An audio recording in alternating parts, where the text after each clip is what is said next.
Good morning future फौजी। वर्दी वालों इस बार चूकना मत, वर्दी वालों इस बार चूकना मत, वर्दी वालों इस बार चूकना मत। मैंने इस वर्ड की रिपीटेशन काफ़ी ज़्यादा बढ़ की। पता है इसका वजह क्या है?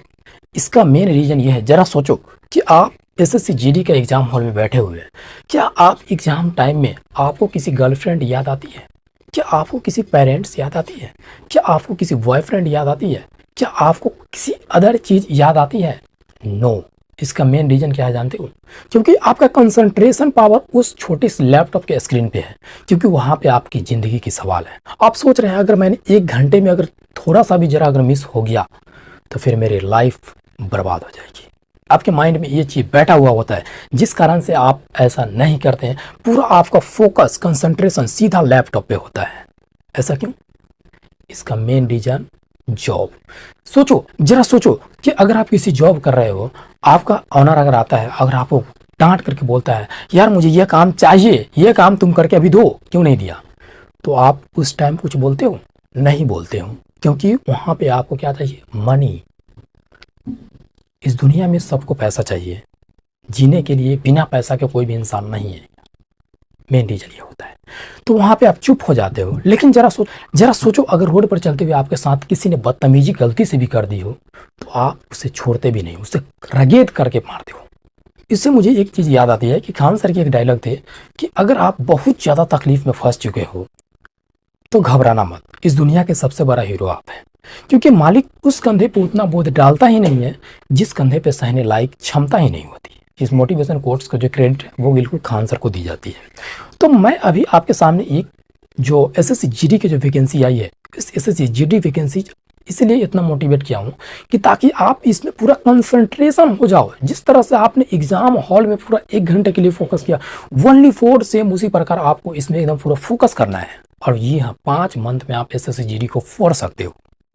ये आपके अंदर के टैलेंट कहेगा कि आप कितना कर सकते हो। नहीं, जिस दिन आपने कम पढ़ाई की होगी ना, उस दिन आप बोलना मेरे भाई क्या मैंने जितना पढ़ रहा हूँ उससे हमारा एसएससी जीडी में सिलेक्शन हो पाएगा? अपने आप से पूछना।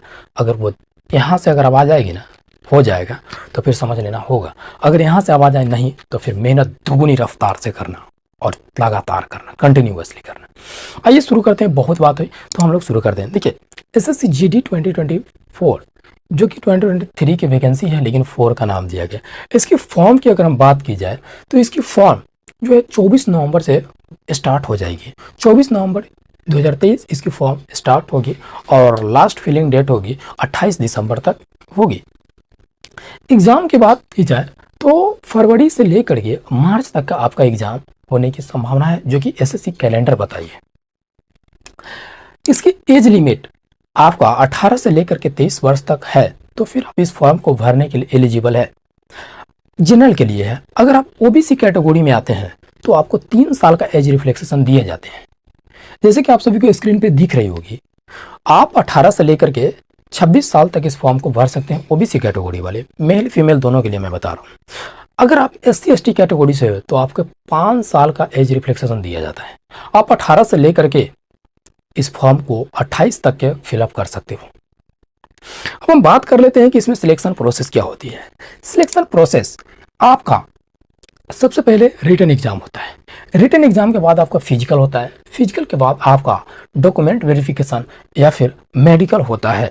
देखिए, मेरिट की बात की जाए तो रिटन एग्जाम जब दोगे तो फिर आपका फिजिकल के लिए मेरिट बनेगा।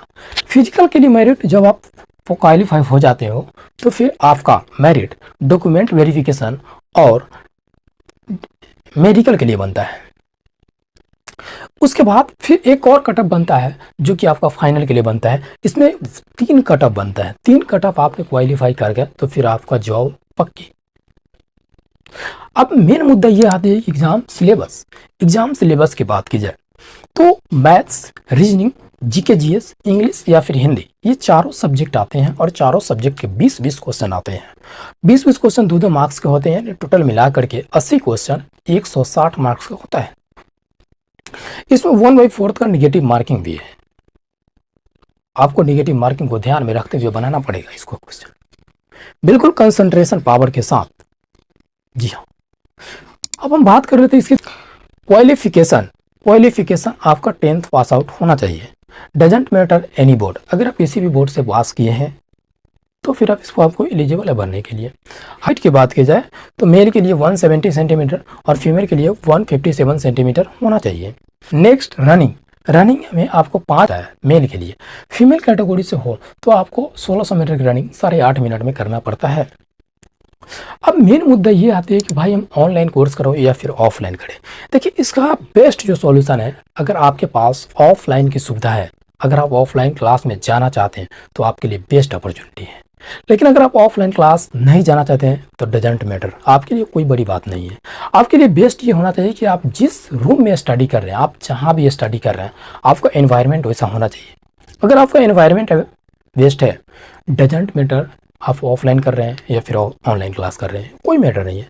एनवायरनमेंट वैसा होना चाहिए जो आपको बाहरी वातावरण से आपका जो है माहौल ख़राब ना हो, आप किसी भी तरह से डिस्टर्ब ना हो सकता है जैसे आप रूम में पढ़ रहे हैं, किसी ने आया दरवाज़ा नॉक किया तो उससे आप क्या होता है, डिस्टर्ब होता है। तो इस टाइप से डिस्टर्ब अगर नहीं हो रहे हैं आप, तो आपके लिए बेस्ट है कि आप ऑनलाइन कोर्स भी कर सकते हो, क्योंकि ऑनलाइन कोर्स में आपको बेस्ट फैकल्टीज, बेस्ट कंटेंट आपको प्रोवाइड किए जाते हैं और वो भी बिल्कुल कम फीस में। तो ये डिपेंड आपके ऊपर कर रहा है कि आप फैमिली बैकग्राउंड कैसा है। आप घर पे अगर वैसा इन्वायरमेंट बनाना चाहते हैं, बना पाते हैं, तो आपके लिए बेस्ट है आप घर पे भी रह के कर सकते हैं। अगर नहीं बना सकते हैं तो फिर आपके लिए बेस्ट होगा ऑफलाइन कोर्स, तो आप कर सकते हैं। तो मिलते हैं हम लोग नेक्स्ट वीडियो में। जय हिंद, जय भारत। आज के लिए इतना ही काफ़ी।